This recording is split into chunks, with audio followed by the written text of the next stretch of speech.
Father and son academics have come up with a new way to teach children with dyslexia by using symbols to help them remember what words mean. Yes, they're also compiling a new dictionary for dyslexics. Rather than being alphabetic, words which are connected will all be on the same page, as Mark Goff explains. Father and son academics Dr. Neville Brown and Dr. Daryl Brown love words and dictionaries. And in Lichfield, the home of Dr. Samuel Johnson, who compiled the first English dictionary, they're writing their own. They've turned the manor house into a school especially for dyslexics, and they believe they've come up with a winning formula to help people with the condition improve their spelling, pronunciation and understanding of the English language. Dyslexics often have difficulty understanding words which have the same letters but which are pronounced differently, like cough and bow. They're both spelt with O-U-G-H, but they both sound very different. Or this one, V-I-S, pronounced viz when it's in visit, vise when it's in revise, and vish as in revision. At this school, they've come up with symbols to help pupils make sense of it all. Dyslexics' difficulty is matching sound to spelling pattern.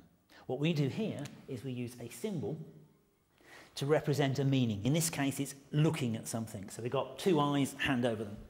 So when we go and see somebody, look at somebody, we go and visit them.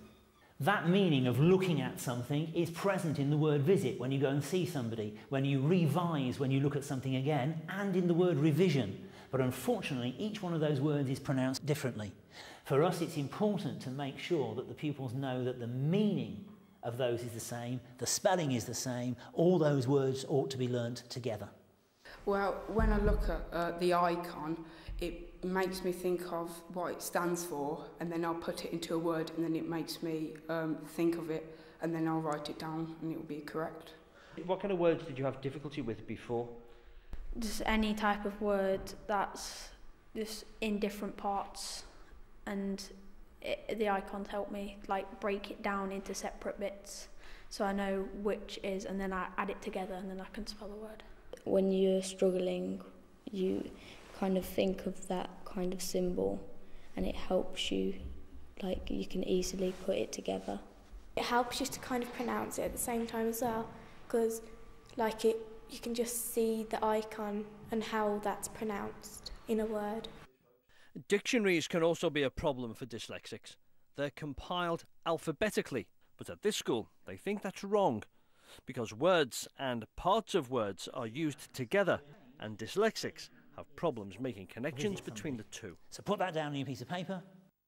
One example is the word sign, a four-letter word on its own, but it appears in many other words like signage or assign or consign. In a conventional dictionary, the words that should be associated together are scattered throughout the whole dictionary. The word design and resign belong together on the same page, and in our dictionary they will be. In a conventional dictionary with the alphabetical order, you'll be jumping all over the place trying to find sign and then putting it together with re to make resign and jumping somewhere else. And all of that is a problem for somebody who's trying to make relationships between words work and understand them. These new doctors of Lichfield will publish their dictionary next year. Mark Goff, ITV News. Clever stuff and clearly very helpful.